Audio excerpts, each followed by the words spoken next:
Bismillahirrahmanirrahim. Today we discuss Introduction to Chemistry. It is the first chapter of 9th class. First of all, we discuss science.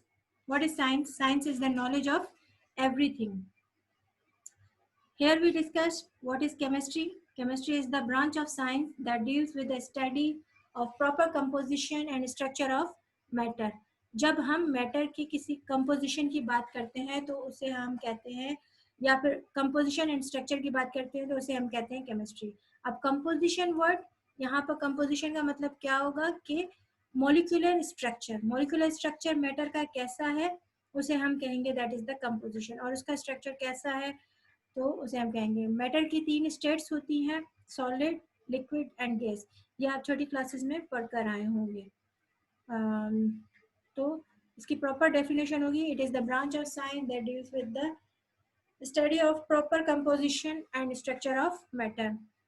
Y chemistry is important? Chemistry क्यों important है? Because of drugs के लिए, यानी for medicine and for the health, for better health हम chemistry use करते हैं इसके अंदर. फॉर पेस्टिसाइड्स यूज होते हैं टू किल द इंसेक्ट्स, यानी जब क्रॉप्स वगैरह के अंदर, यानी फसलों के अंदर जो कीड़े वगैरह, सुंडियाँ वगैरह लग जाती हैं तो उनको ख़त्म करने के लिए जो दवाइयाँ यूज़ होती हैं वो पेस्टिसाइड्स कहलाती हैं.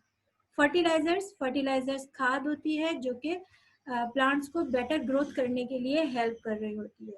फ्यूल फॉर ट्रांसपोर्ट, जैसे कि पेट्रोल, डीजल और ये सब चीज़ें जो हैं यूज़ होती हैं ट्रांसपोर्ट के लिए. Fibres for comfort, variety of clothes, understand the nature of our environment and understand the materials. ये केमिस्ट्री जो है वो इम्पोर्टेंट होती है. और भी बहुत सारी चीज़ों के लिए है जो कि आप अपने किट देखेंगे तो आपको काफ़ी अंदाज़ा होगा. आपके पास नेक्स्ट टॉपिक है यहाँ पे, what is the scientific methods. The scientific method is a approach used to resolve the scientific problems. जब भी कोई साइंटिफिक प्रॉब्लम होता है उसको सॉल्व करने के लिए जो मेथड्स यूज किए जाते हैं वो साइंटिफिक मेथड कहलाते हैं. There are 4 steps. Observation, collect relevant information. जो प्रॉब्लम है उससे रिलेवेंट इंफॉर्मेशन कलेक्ट की जाती है by using our senses. And second step is a hypothesis. Hypothesis is the trial ideas in the form of statement. यानी हम जो सोच रहे होते हैं, हमारे जो ट्रायल आइडियाज होते हैं वो in the form of statement पेश किए जाते हैं तो वो हाइपोथेसिस कहलाते हैं. Third step is the experiment. Test the hypothesis, यानी जो आइडियाज आपके माइंड में आ रहे हैं जब उनको टेस्ट किया जाता है तो वो एक्सपेरिमेंट्स कहलाते हैं. और जब एक्सपेरिमेंट्स कुछ रिजल्ट्स ला रहे होते हैं, बार बार सेम रिजल्ट्स आ रहे होते हैं किसी भी एक्सपेरिमेंट के, तो वो लॉ और थ्योरी बन जाता है. The final explanation which is given on the basis of hypothesis. Final explanation जो दी जाएगी वो लॉ एंड थ्योरी कहलाएगी. Next is the branches of chemistry. First branch is the physical chemistry. Physical chemistry is the study of law and the principle governing the combination of atom and molecules in a chemical reaction. Chemical reaction के अंदर atom और molecules किस तरीके से काम करते हैं, उनके क्या प्रिंसिपल्स हैं, उनके क्या लॉज हैं, यानी हर एटम हर मॉलिक्यूल अपने तरीके से बिहेव कर रहा होगा तो उसकी स्टडी को हम फिजिकल केमिस्ट्री कहते हैं. Second branch is organic chemistry. It deals with the carbon compounds और हाइड्रोकार्बन कंपाउंड्स, यानी वो चीज़ें जो कि कार्बन, हाइड्रोजन और ऑक्सीजन या फिर सिर्फ कार्बन कंपाउंड से मिलकर बनती हैं तो वो सारी की सारी ऑर्गेनिक केमिस्ट्री कहलाती हैं. The third branch is inorganic chemistry. Except the carbon compounds को हटाकर बाकी जितने भी एलिमेंट्स बचते हैं उनकी स्टडी को, उनके कंपोजिशन को और उनके फंक्शंस की स्टडी को हम इनऑर्गेनिक केमिस्ट्री कहते हैं. Inorganic chemistry is the study of elements and their compounds generally obtained from non-living organisms, from minerals. Okay. Analytical chemistry. Analytical chemistry word analysis से निकला हुआ है. Analysis का मतलब होता है the methods and techniques. जो मेथड और टेक्निक्स यूज की जाती हैं किसी भी चीज की क्वालिटी और क्वांटिटी को मालूम करने के लिए तो उसे एनालिटिकल केमिस्ट्री कहते हैं. तो एनालिटिकल केमिस्ट्री की डेफिनेशन होगी, it is the study of Method and techniques involved to determine the kind, quality, and quantity of various compounds in the given substance. Next branch is the biochemistry. Biochemistry basically it is the backbone of the science. Biochemistry यानी जब life और chemistry आपस में जुड़ते हैं तो ये एक स्ट्रॉन्ग कनेक्शन होता है और ये बैकबोन कहलाती है साइंस की. तो बायोकेमिस्ट्री बहुत इम्पोर्टेंट रोल प्ले कर रही होती है ह्यूमन बींग्स के लिए भी, एनिमल्स के लिए भी, लिविंग थिंग्स के लिए भी और किसी हद तक नॉन लिविंग थिंग्स के लिए भी. तो बायोकेमिस्ट्री की प्रॉपर डेफिनेशन होगी, it is the branch of chemistry that deals with the compounds of living organisms, plants and animals and their metabolism in the living body. यहाँ पर मेटाबॉलिज्म वर्ड का मतलब होगा कि जो बॉडी के अंदर जो प्रोसेस हो रहे हैं एनिमल्स और प्लांट्स के अंदर, जो एनर्जी प्रोड्यूस्ड होती है, जो उनका खाना डाइजेस्ट हो रहा है, ये सब चीज़ें मेटाबॉलिज्म के अंदर आ जाती हैं. यानी ब्रेक डाउन, मेटाबॉलिज्म का यहाँ पे वर्ड बेसिकली यूज होता है break down of the food. उसमें से क्या एनर्जी आ रही है, उसका क्या फंक्शन हो रहा है, ये सारी की सारी चीज़ें बायोकेमिस्ट्री में आ जाती हैं. Next is industrial chemistry. यहाँ पे वर्ड इंडस्ट्री से ही आपको पता चल रहा होगा कि इंडस्ट्रियल केमिस्ट्री जो है वो डिफरेंट इंडस्ट्रीज के अंदर जो डिफरेंट मटेरियल्स यूज होते हैं और जो डिफरेंट चीज़ें बनाई जाती हैं तो उसे हम कहते हैं इंडस्ट्रीज. और इसके जब हम उसको जब अप्लाई करते हैं किसी चीज़ पर तो ये इंडस्ट्रियल एंड अप्लाइड केमिस्ट्री कहलाता है. इसकी प्रॉपर डेफिनेशन होगी, it is the branch of chemistry that deals with the study of different chemical process involved in the chemical industries for the manufacturing of synthetic products like glass, cement, paper, soda ash, fertilizers, medicines, etc. Okay. Next branch is the nuclear chemistry. Nuclear chemistry means कि जब हम elements की किसी भी element के nuclear की study करेंगे तो उसे हम कहते हैं they are the nuclear chemistry. अब आपने जो है वो कोई एटम तो पढ़ा होगा. एटम क्या होता है? एटम जो है ना वो कंसिस्ट करता है 3 चीज़ों के ऊपर, electron, proton and neutron. Proton और न्यूट्रॉन उसके जो है वो न्यूक्लियस में मौजूद होते हैं. और यहाँ पर जब हम न्यूक्लियाई की प्रॉपर्टी को डिस्कस करते हैं कि प्रोटॉन की तादाद क्या है, न्यूट्रॉन का तादाद क्या है, प्रोटॉन का बिहेवियर कैसा है और न्यूट्रॉन का बिहेवियर कैसा है, तो इट मीन्स कि पूरे न्यूक्लियाई की स्टडी हो जाती है कि पूरे न्यूक्लियाई का बिहेवियर क्या होगा.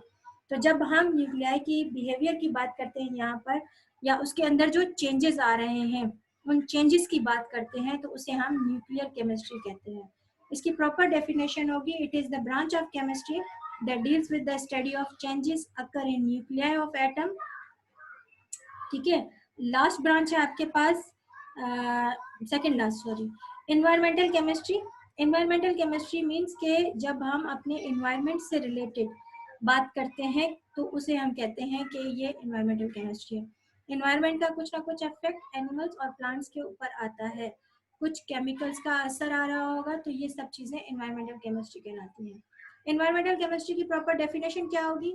It is the branch of chemistry that deals with the study of the interaction of chemical materials and their effects on environment of animals and plants. Personal hygiene, pollution and health hazards are important areas of the environmental chemistry. इसके अंदर जो mostly part जो पढ़ाए जाते हैं वो pollutions के ऊपर या फिर हेल्थ से रिलेटेड जो भी इश्यूज आते हैं या फिर पर्सनल हाइजीन वगैरह के जो भी इश्यूज आते हैं वो सारे के सारे एनवायरमेंटल केमिस्ट्री में आते हैं. The last branch is polymeric chemistry. Polymeric chemistry is the study of polymerization, like plastic, synthetic fibers, papers, इनसे related जो चीज़ें होती हैं वो सारी की सारी polymeric chemistry के अंदर आती हैं. इसकी proper definition होगी, it is the branch of chemistry that deals with the especially deals with the polymerization and the products obtained through the process of polymerization, such as plastic, synthetic fibers, papers, etc. Okay. अच्छा, यहाँ पर उसके बाद हमारे पास next है landmarks in the history of chemistry. Landmarks का मतलब होता है कि तारीखी निशानात क्या हैं केमिस्ट्री के. तो केमिस्ट्री इतनी ही पुरानी है जितना कि ह्यूमन बींग्स की सिविलाइजेशन. ओके. तो chemistry is an is as old as human civilisation. जितनी ह्यूमन की सिविलाइजेशन पुरानी है उतनी ही केमिस्ट्री पुरानी है।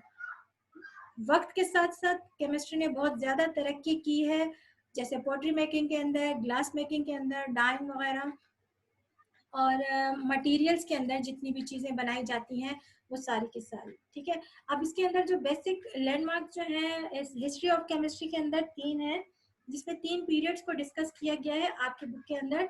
The first is the Greek period, second is Muslim period and the third is modern period.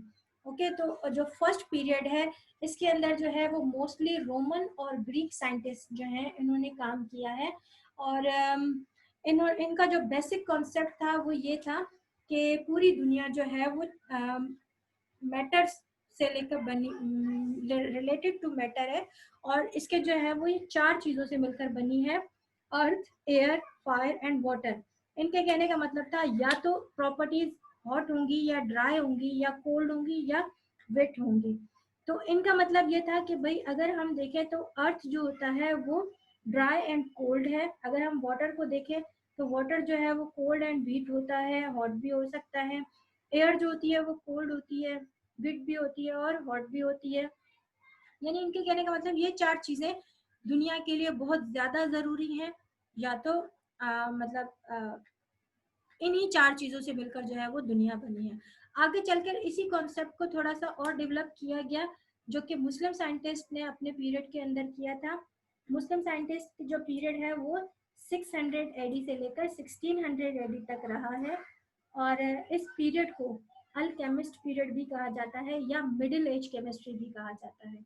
इसके अंदर जो है वो मोस्टली मुस्लिम साइंटिस्ट ने काम ज़्यादा किया है, जिसमें जाबिर बिन हयान, अल राजी, अल बैरूनी, इब्ने सीना और बहुत सारे मुस्लिम साइंटिस्ट जो आपकी बुक के अंदर डिस्कस किए गए हैं, ये आप लोगों को इनका कंट्रीब्यूशन देखना है। ठीक है, the last is a modern period.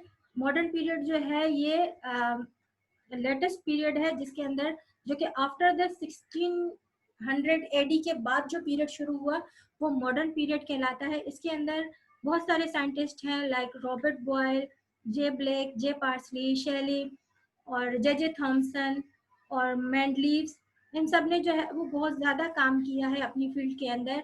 आपके बुक के अंदर इनका कंट्रीब्यूशन दिया गया है, जो कि आपको मैं ऐसा होमवर्क दे रही हूँ कि आपने जो है वो मुस्लिम साइंटिस्ट का और नॉन मुस्लिम साइंटिस्ट का, यानी मुस्लिम पीरियड और द मॉडर्न पीरियड के अंदर जो साइंटिस्ट के नाम दिए गए हैं उनका कंट्रीब्यूशन और उनके नाम वगैरह आपने बहुत अच्छे तरीके से अपने देखने हैं। होमवर्क है ये आप लोगों का, तो ये अच्छे से काम कर लीजिएगा। Wish you all the best. Thank you so much for watching my video.